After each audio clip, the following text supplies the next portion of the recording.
श्री गणेशाय नमः। श्री सरस्वती माते नमः। श्रीमद् भागवत महापुराण की जय। जय जय श्री राधे श्याम। श्रीमद् भागवत महापुराण प्रथम खंड चतुर्थ स्कंद 22वां अध्याय। महाराज पृथु को सनकादिक का उपदेश। श्री मैत्रेय जी कहते हैं, जिस समय प्रजाजन परम पराक्रमी पृथ्वीपाल पृथु की इस प्रकार प्रार्थना कर रहे थे, उसी समय वहां सूर्य के समान तेजस्वी 4 मुनीश्वर आए। राजा और उनके अनुचरों ने देखा तथा पहचान लिया कि ये वे सिद्धेश्वर अपनी दिव्य कांति से संपूर्ण लोकों को पाप निर्मुक्त करते हुए आकाश से उतरकर आ रहे हैं। राजा के प्राण सनकादिकों का दर्शन करते ही जैसे विषय जीव विषयों की ओर दौड़ता है, उनकी ओर चल पड़े, मानो उन्हें रोकने के लिए ही वे अपने सदस्यों और अनुयायियों के साथ एकाएक उठकर खड़े हो गए। जब वे मुनिगण अर्घ्य स्वीकार कर आसन पर विराज गए, तब शिष्टाग्रणी पृथु ने उनके गौरव से प्रभावित हो विनयवश गर्दन झुकाए हुए उनकी विधिवत पूजा की। फिर उनके चरणोदक को अपने सिर के बालों पर छिड़का। इस प्रकार शिष्ट जनोचित आचार का आदर तथा पालन करके उन्होंने यही दिखाया कि सभी सत्पुरुषों को ऐसा व्यवहार करना चाहिए। सनकादि मुनीश्वर भगवान शंकर के भी अग्रज है। सोने के सिंहासन पर वे ऐसे सुशोभित हुए जैसे अपने अपने स्थानों पर अग्नि देवता। महाराज पृथु ने बड़ी श्रद्धा और संयम के साथ प्रेम पूर्वक उनसे कहा। पृथु जी ने कहा, मंगल मूर्ति मुनीश्वरों, आपके दर्शन तो योगियों को भी दुर्लभ है। मुझमें ऐसा क्या पुण्य बना है जिसे स्वतः आपका दर्शन प्राप्त हुआ, जिस पर ब्राह्मण अथवा अनुचरों के सहित श्री शंकर या विष्णु भगवान प्रसन्न हो, उसके लिए यह लोक और परलोक में कौन सी वस्तु दुर्लभ है। इस दृश्य प्रपंच के कारण महतत्व आदि यद्यपि सर्वगत है, तो भी वे सर्व साक्षी आत्मा को नहीं देख सकते। इसी प्रकार यद्यपि आप समस्त लोकों में विचरते रहते हैं, तो भी अन्य अनधिकारी लोग आपको देख नहीं पाते। जिनके घरों में आप जैसे पूज्य पुरुष उनके जल तृण पृथ्वी गृह स्वामी अथवा सेवक आदि किसी अन्य पदार्थ को स्वीकार कर लेते हैं, वे ग्रस्त धनहीन होने पर भी धन्य है। जिन घरों में कभी भगवत भक्तों के परम पवित्र चरणोदक के छींटे नहीं पड़े, वे सब प्रकार की रिद्धि सिद्धियों से भरे होने पर भी ऐसे वृक्षों के समान है कि जिन पर सांप रहते हैं। मुनीश्वरों, आपका स्वागत है। आप लोग तो बाल्यावस्था से ही मुमुक्षुओं के मार्ग का अनुसरण करते हुए एकाग्र चित्त से ब्रह्मचार्य आदि महान व्रतों की बड़ी श्रद्धा पूर्वक आचरण कर रहे हैं। स्वामियों, हम लोग अपने कर्मों के वशीभूत होकर विपत्तियों के क्षेत्र रूप इस संसार में पड़े हुए केवल इंद्रिय संबंधी भोगों को ही परम पुरुषार्थ मान रहे हैं। सो क्या हमारे निस्तार का भी कोई उपाय है? आप लोगों से कुशल प्रश्न करना उचित नहीं है, क्योंकि आप निरंतर आत्मा में ही रमण करते हैं। आप में यह कुशल है और यह अकुशल है, इस प्रकार की वृत्तियां कभी होती ही नहीं। आप संसार आनल से संतप्त जीवों के परम सुहृद है। इसलिए आप में विश्वास करके मैं यह पूछना चाहता हूँ कि इस संसार में मनुष्य का किस प्रकार सुगमता से कल्याण हो सकता है। यह निश्चय है कि जो आत्मवान पुरुषों में आत्म रूप से प्रकाशित होते हैं और उपासकों के हृदय में अपने स्वरूप को प्रकट करने वाले हैं, वे अजन्मा भगवान नारायण ही अपने भक्तों पर कृपा करने के लिए आप जैसे सिद्ध पुरुषों के रूप में इस पृथ्वी पर विचरा करते हैं। श्री मैत्रेय जी कहते हैं, राजा पृथु के ये युक्ति युक्त गंभीर परिमित और मधुर वचन सुनकर श्री सनत कुमार जी बड़े प्रसन्न हुए और कुछ मुस्कुराते हुए कहने लगे। श्री सनत कुमार जी ने कहा, महाराज, आपने सब कुछ जानते हुए भी समस्त प्राणियों के कल्याण की दृष्टि से बड़ी अच्छी बात पूछी है। सच है, साधु पुरुषों की बुद्धि ऐसी ही हुआ करती है। सत्पुरुषों का समागम श्रोता और वक्ता दोनों को ही अभिमित होता है, क्योंकि उनके प्रश्नोत्तर सभी का कल्याण करते हैं। राजन, श्री मधुसूदन भगवान के चरण कमलों के गुणा अनुवादों में अवश्य ही आपकी अविचल प्रीति है। हर किसी को इसका प्राप्त होना बहुत कठिन है और प्राप्त हो जाने पर यह हृदय के भीतर रहने वाले उस वासना रूप मल को सर्वथा नष्ट कर देती है, जो और किसी उपाय से जल्दी नहीं छूटता। शास्त्र जीवों के कल्याण के लिए भली भांति विचार करने वाले हैं। उनमें आत्मा से भिन्न देह आदि के प्रति वैराग्य तथा अपने आत्मस्वरूप निर्गुण ब्रह्मा में सुदृढ़ अनुराग होना, यही कल्याण का साधन निश्चित किया गया है। शास्त्रों का यह भी कहना है कि गुरु और शास्त्र के वचनों में विश्वास रखने से, भागवत धर्मों का आचरण करने से, तत्व जिज्ञासा से, विज्ञान योग की निष्ठा से, योगेश्वर श्री हरि की उपासना से, नित्य प्रति पुण्य कीर्ति श्री भगवान की पावन कथाओं को सुनने से, जो लोग धन और इंद्रियों के भोग में ही रत है, उनकी गोष्ठी में प्रेम न रखने से, उन्हें प्रिय लगने वाले पदार्थों का आसक्ति पूर्वक संग्रह न करने से, भगवत गुणामृत का पान करने के सिवा अन्य समय आत्मा में ही संतुष्ट रहते हुए एकांत सेवन में प्रेम रखने से, किसी भी जीव को कष्ट न देने से, निवृत्ति निष्ठा से आत्महित का अनुसंधान करते रहने से, श्री हरि के पवित्र चरित्र रूप श्रेष्ठ अमृत का आस्वादन करने से, निष्काम भाव से यम नियमों का पालन करने से और सभी नियमों का पालन करने से, कभी किसी की निंदा न करने से, योग मोक्ष के लिए प्रयत्न न करने से, शीतोष्णादि द्वंद्वों को सहन करने से, भक्तजनों के कानों को सुख देने वाले श्री हरि के गुणों का बार बार वर्णन करने से और बढ़ते हुए भक्ति भाव से मनुष्य का कार्य कारण रूप संपूर्ण जड़ प्रपंच से वैराग्य हो जाता है, उसकी प्रीति हो जाती है। पर ब्रह्मा में सुदृढ़ प्रीति हो जाने पर सदगुरु की शरण लेता है। फिर ज्ञान और वैराग्य के प्रबल वेग के कारण वासना सुनने हुए अपने अविद्या आदि 5 प्रकार के कलेशों से युक्त अहंकार आत्मा का अपने लिंग शरीर को वह उसी प्रकार भस्म कर देता है, जैसे अग्नि लकड़ी से प्रकट होकर फिर उसी को जला डालती है।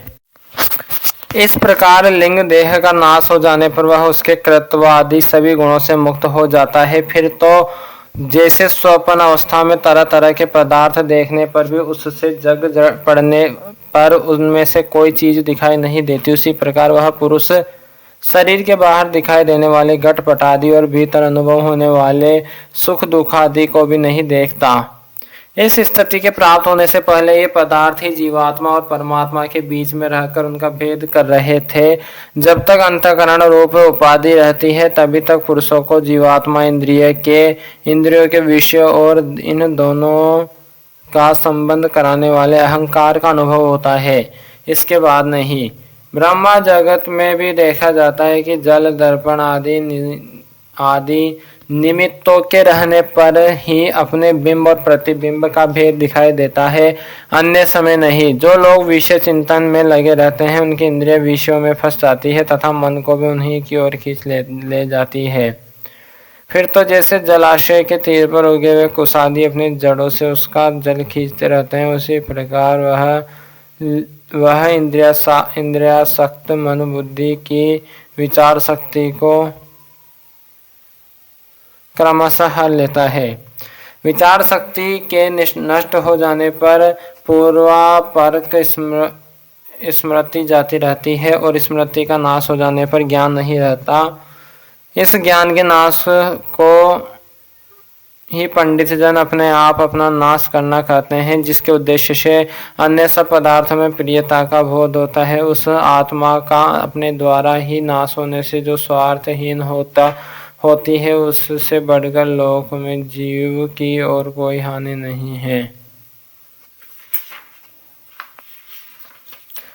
धन और इंद्रियों के विषयों का चिंतन करना मनुष्य के सभी पुरुषार्थों का नाश करने वाला है, क्योंकि इनकी चिंता से वह ज्ञान और विज्ञान से भ्रष्ट होकर वृक्ष आदि स्थावर योनियों में जन्म पाता है। इसलिए जिस अज्ञान अंधकार से पार होने की इच्छा हो, उस पुरुष को विषयों में आसक्ति कभी नहीं करनी चाहिए, क्योंकि यह धर्म, अर्थ, काम और मोक्ष की प्राप्ति में बड़ी बाधक है। इन चार पुरुषार्थों में भी सबसे श्रेष्ठ मोक्ष ही माना जाता है।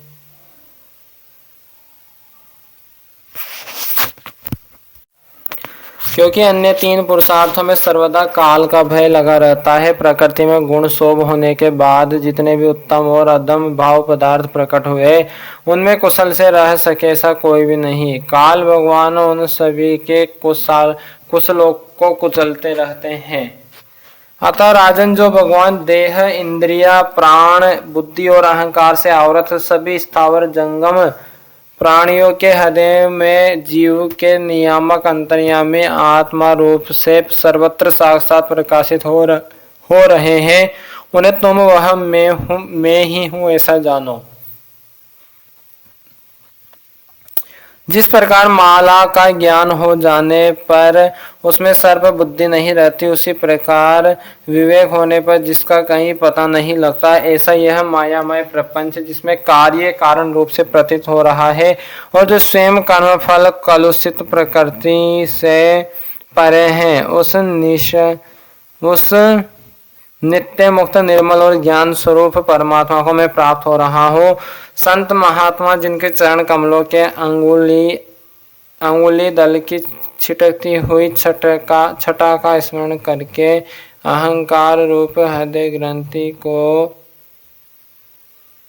जो कर्मों से गठित है इस प्रकार छिन्न भिन्न कर डालते हैं कि समस्त इंद्रियों का प्रत्याहार करके अपने अंतःकरणों को निर्विषय करने वाले सन्यासी भी वैसा नहीं कर पाते।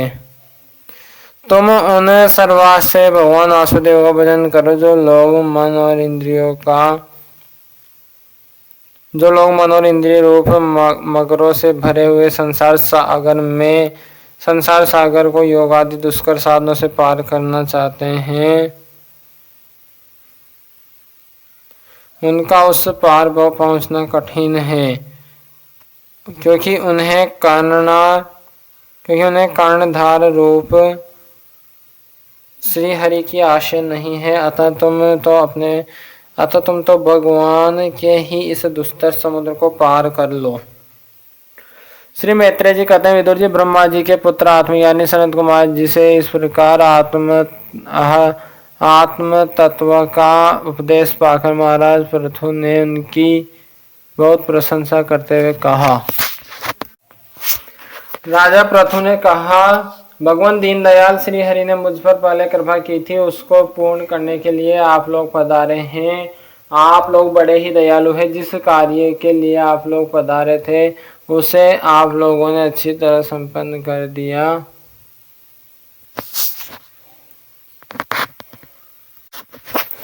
अब इसके बदले में मैं आप लोगों को क्या दूं? मेरे पास तो शरीर और इसके साथ जो कुछ है वह सब महापुरुषों का ही प्रसाद है। ब्राह्मण, प्राण, स्त्री, पुत्र, सब प्रकार की सामग्रियों से भरा हुआ भवन, राज्य, सेना, पृथ्वी और कोष, यह सब कुछ आप ही लोगों का है, अतः आपके ही श्री चरणों में अर्पित है। वास्तव में तो सेनापतित्व, राज्य, दंड, विधान और संपूर्ण लोकों के शासन का अधिकार वेद शास्त्रों के ज्ञाता ब्राह्मणों को ही है।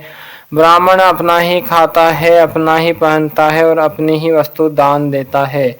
दूसरे क्षत्रिय आदि तो उसी की कृपा से अन्न खाने को पाते हैं।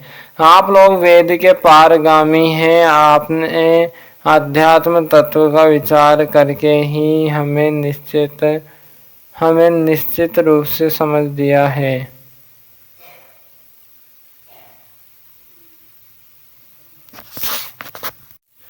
हमें निश्चित रूप से समझा दिया है कि भगवान के प्रति इस प्रकार की अभेद भक्ति ही उनकी उपलब्धि का प्रधान साधन है। आप लोग परम कृपालु है, अतः अपने इस दीनों द्वार रूप कर्म से ही सर्वदा संतुष्ट रहे। आपके इस उपकार का बदला भी अपनी हंसी कराना है।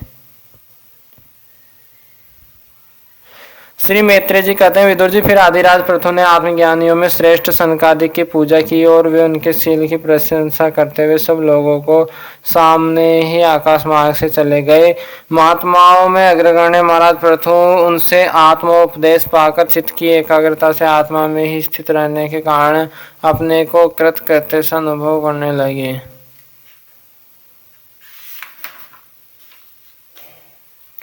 हे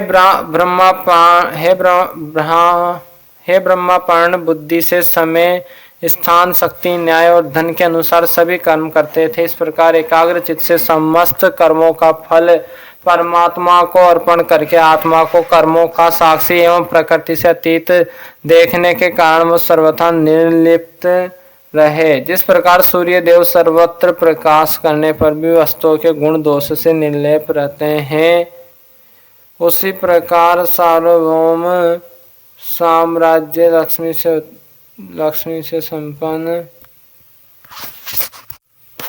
और गृहस्थ आश्रमों में रहते हुए भी अहंकार शून्य होने के कारण वे इंद्रियों के विषयों में आसक्त नहीं हुए। इस प्रकार आत्मनिष्ठा में स्थित होकर सभी कर्तव्य कर्मों का यथोचित रीति से अनुष्ठान करते हुए उन्होंने अपनी भार्या अचरकी के गर्भ से अपने अनुरूप 5 पुत्र उत्पन्न किए। उनके नाम विजितासव, धूम्रकेश, हर्यक्ष, द्रविण और वृक थे। महाराज पृथु भगवान के अंश थे। वे समय समय पर जब जब आवश्यक होता था जगत के कल्याण के प्राणियों की रक्षा के लिए अकेले ही समस्त लोकपालों के गुण धारण कर लिया करते थे। अपने उदार मन, प्रिय हितकार वचन, मनोहर मूर्ति और सौम्य गुणों के द्वारा प्रजा का रंजन करते रहने से दूसरे चंद्रमा के समान उनका राजा यह नाम सार्थक हुआ। सूर्य जिस प्रकार गर्मी में पृथ्वी का जल खींचकर वर्षा काल में उसे पुनः पृथ्वी पर वर्षा देता है तथा अपनी किरणों से सबको ताप पहुंचाता है, इसी प्रकार वे करुण रूप से प्रजा का धन लेकर उसे दुष्काल आदि के समय मुक्त हस्त से प्रजा के हित में लगा देते थे तथा सब पर अपना प्रभाव जमाए रखते थे। वे तेज में अग्नि के समान दूरधूर्ष, इंद्र के समान अजय, पृथ्वी के समान समाशील और स्वर्ग के समान मनुष्य की समस्त कामनाएं पूर्ण करने वाले थे। समय समय पर प्रजाजनों को तृप्त करने के लिए वे मेघ के समान उनके अभिष्ट अर्थों को खुले हाथों से लुटाते रहते थे। वे समुद्र के समान गंभीर और पर्वतराज सुमेरु के समान धैर्यवान भी थे। महाराज पृथु दुष्टों के दमन करने में यमराज के समान, आश्चर्यपूर्ण वस्तुओं के संग्रह में हिमालय के समान, कोष की समृद्धि करने में कुबेर के समान और धन को छिपाने में वरुण के समान है।